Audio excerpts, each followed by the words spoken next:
I will never forgive you, Jalen. And it may not matter, but I hope that your children grow up without you so that they can be better. Thank you. I was on panic mode ever since that happened. Her mom at one point talked to me and I couldn't bring myself to be like, your daughter just died. What do I do? Zion. She just turned 17 in November. She just blanks out right there. She laid her head back, so I can let you go to sleep for a bit, whatever. Okay. And then about 15 to 20 minutes after that, I said, okay, are you good? You ready to go home? And she wasn't responding. And then you started shaking her. She doesn't wake up. You check her pulse. Do you think she's dead at that point, or does she still just have faint breathing? And it wasn't anything. There was nothing at that point. Yeah. Okay. And then I put her into the trunk, and I just dumped her body. January 5th, 2022.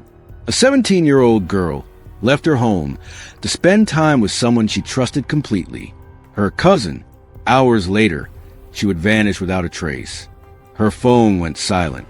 Her dreams of becoming a music artist would never be realized. And the person responsible for her disappearance? The very same family member she went to visit that day. Stay tuned as we reveal everything about this case. Drop a comment and let me know what you think about this story. Welcome to our channel. Make sure to hit the subscribe button. Like and share this video to help raise awareness and spread caution. Let's begin. Well, at 5 o'clock, we got a glimpse into the intense police interrogation of Jalen Brazier. Now, he's on trial accused of murdering his cousin, Zion Foster. Well, today's testimony ended the first week of Brazier's trial for second-degree murder. And as you might imagine, Zion's mother has been watching every moment after testifying in court herself. Zion Foster was a high school senior with her whole life ahead of her. She had ambitions in music and entertainment.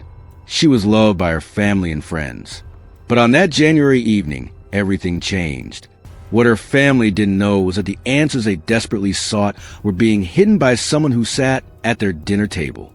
Someone who looked them in the eye and lied. This is the story of Zion Foster, a young woman whose life was stolen by betrayal, and a family's fight to find the truth when the person they trusted most became their worst nightmare. But the fact is that it seems to me like he was hiding. He didn't pull up in my driveway. He pulled up in my neighbor's driveway. And he's pulled up in my driveway before. We've given each other a hug. I've spoken to him. He came that night and he picked my baby up by pulling into my neighbor's driveway and then parking in the front of my other neighbor's driveway. On January 5th, 2022, Zion made plans to spend time with Jalen. There was nothing unusual about this. They were family. They had spent time together before. She trusted him completely. But when she left to meet him that day, it would be the last time her family would see her alive. As the hours passed and Zion didn't return home, her family grew concerned. She wasn't answering her phone. She wasn't responding to messages. This wasn't like her. They tried reaching out to Jalen, asking if he had seen her or knew where she might be. His response would be the beginning of a web of lies that would eventually unravel. Jalen told investigators and family members that he had been with Zion earlier that day. He claimed they had smoked marijuana together at his home. According to him, Zion had left his place, and he didn't know where she went after that. He insisted he had no idea what happened to her. The family, desperate for answers, wanted to believe him. But as days turned into weeks with no sign of Zion, the questions only grew louder. Detroit police launched an investigation into Zion's disappearance. They questioned Jalen multiple times, and each time, his story remained consistent. Zion left his home, and he didn't know what happened next. But investigators had reason to be suspicious. They began collecting evidence, analyzing phone records, and speaking to witnesses. The forensic evidence started to tell a different story. Witness statements contradicted parts of Jalen's account. There were inconsistencies in his timeline. Phone data and other digital footprints didn't align with what he claimed. Investigators knew something was wrong, and they continued to apply pressure. Eventually, Under mounting pressure and faced with contradictory evidence, Jalen Brazier's story changed. He admitted that Zion had not simply left his home, as he previously claimed. Instead, he confessed to something far more devastating. According to Jalen, after they smoked marijuana together, Zion stopped breathing. He claimed she became unresponsive. But instead of calling 911, instead of seeking emergency help that could have potentially saved her life, he made a choice that would haunt Zion's family forever. In a state of panic, Jalen said he put Zion's body in the trunk of his car. He then drove to a dumpster and disposed of her remains. He threw her away like trash. A 17-year-old girl with dreams and a family who loved her, discarded in a waste container that would eventually be emptied into a landfill. The confession was devastating. Not only had Jalen allegedly allowed Zion to die without attempting to get help, but he had also spent weeks lying to her family and to investigators. He looked her mother in the eye and pretended he didn't know what happened. He attended searches for her, knowing exactly where her body had been taken. For Zion's family, the revelation was unbearable. Their daughter was gone, and the person responsible was someone they had welcomed into their lives, someone they trusted. Based on Jalen's confession, authorities launched an extensive search operation. They identified the landfill where the dumpster contents would have been taken. What followed was a massive, painstaking effort to find Zion's remains and bring her home to her family. Crews spent weeks searching through tons of waste material. The conditions were difficult. The task was overwhelming. But the determination to find Zion never wavered. Her family needed closure. They needed to lay their daughter to rest with dignity. The community rallied around Zion's family during this time. Volunteers showed up. People who had never met Zion felt compelled to help. The search became a testament to how many lives this tragedy had touched. But despite all the effort, despite the resources dedicated and the hours spent searching, Zion's body was never recovered. The landfill had received countless tons of waste in the weeks since her disposal. The reality was heartbreaking. Zion's family would have agreed without ever being able to bring her home. When you arrived at that area, did you have any sort of interaction with Mr. Brazier? Yes. And what was the nature of that interaction? He was to identify the dumpster that he put Zion Foster in. Okay, and was that interaction something that was recorded on video? Yes, it was on the officer's body-worn camera. Where'd you go? I'm gonna walk up to you, okay?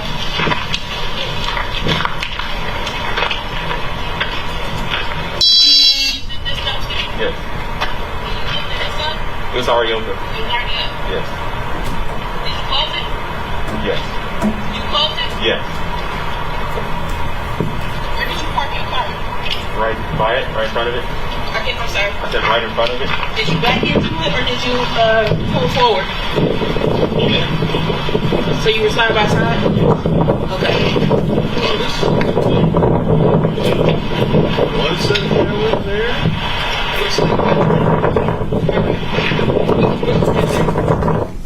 Okay, and stopping the video, the dumpster that the defendant identified looking at Exhibit 45, you see the dumpster in this photo? Yes. And which of the two dumpsters would it have been? It'll be the one on the right that's mostly green with the lid closed. And when you were out there at the area on the night of January 19th, did you look inside that dumpster? Yes. And did you see anything notable in it at that time? No. So there wasn't a body in the dumpster at that time? Nobody.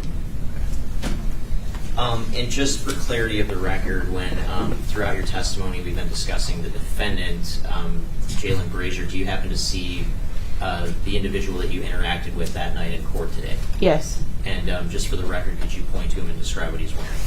He has a blue suit on with a green shirt under it. Thank you. If the record could reflect that the witnesses identify the defendant. Zion. She just turned 17 in November.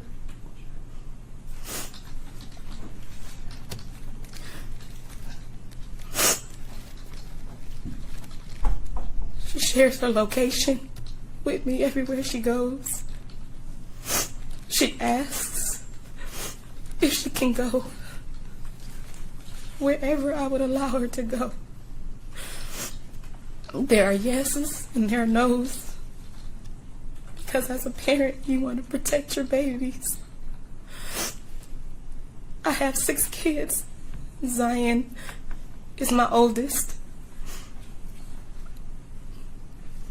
All of my children look up to her. We were supposed to be planning her prom,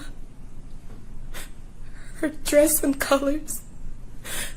I'm still getting emails from the school right now for graduation pictures and just graduation. And now we can't do any of that because she asked me if she could go with Jalen. And I said yes, because I trust him. And I thought he would be responsible.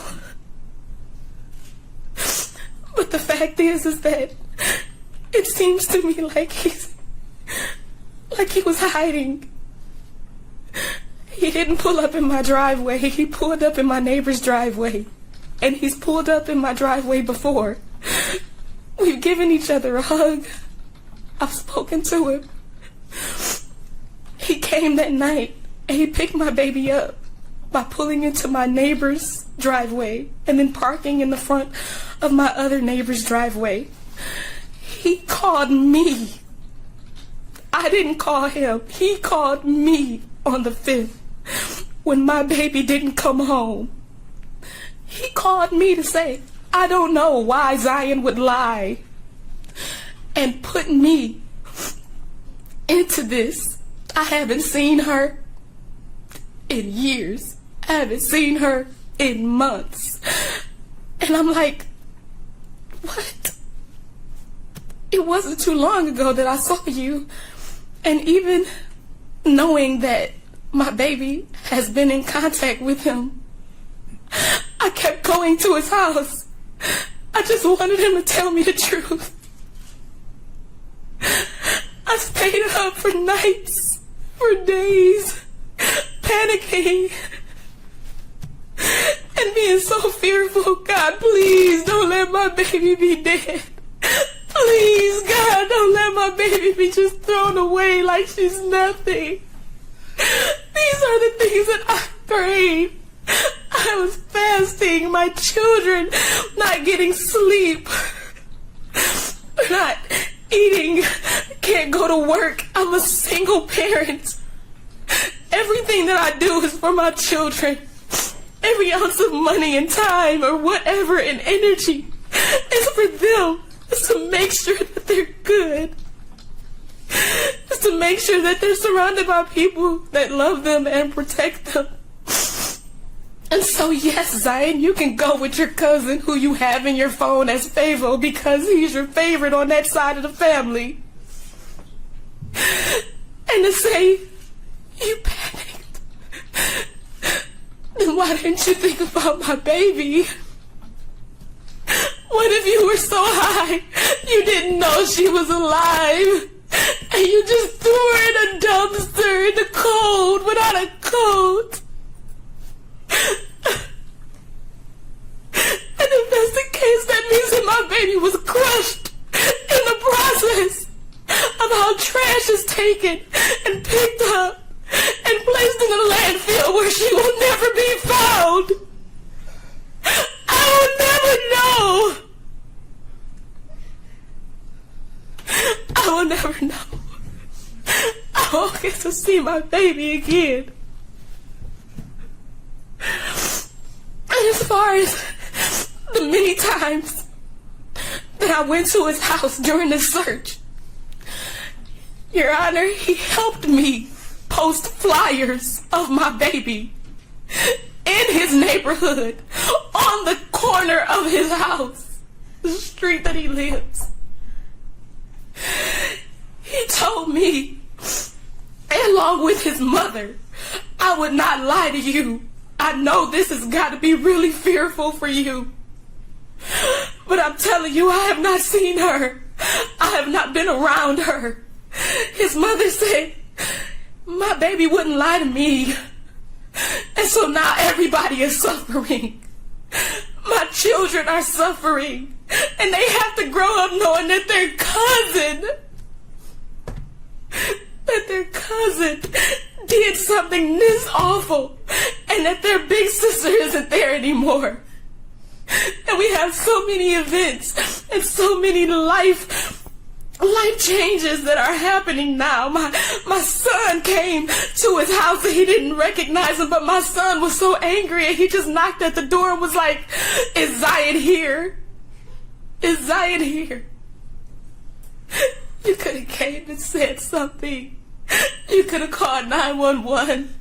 You could have called your mom. You could have called relatives that are all around. Somebody could have helped. Somebody could have known something, but it seems like more than just a panic. It seems like you did something or you gave something. Because why, if you love her, if she says that she loves you, and she always does, and you say that you love her, then why? How is it that someone that can love someone could just dispose of them in trash like she's nothing? And then come with me and post flyers and reach out to me and tell me, "I don't know, I know you're looking for Zion, but I don't know. I haven't seen her. I haven't spoke to her, and I don't know why she would use me." Why lie?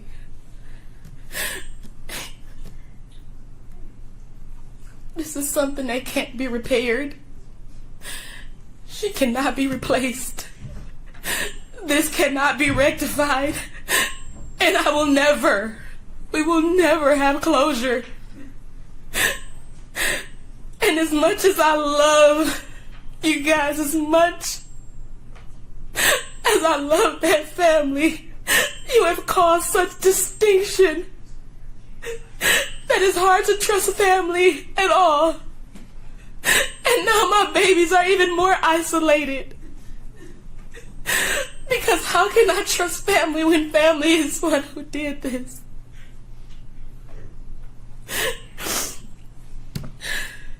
I will never forgive you, Jalen. And it may not matter, but I hope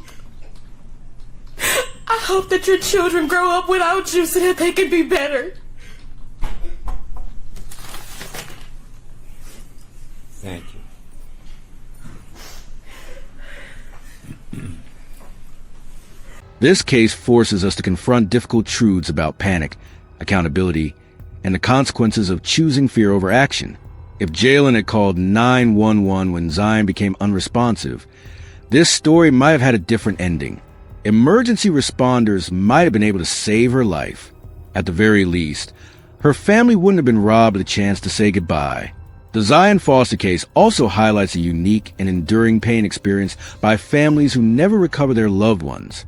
There's no grave to visit, no final resting place to honor their memory. The grief remains unresolved in ways that are difficult for others to fully understand. For investigators and the justice system, this case demonstrates the importance of persistence. Forensic evidence, witness interviews, and detailed timeline analysis ultimately expose the truth, even when the person responsible was family and initially trusted.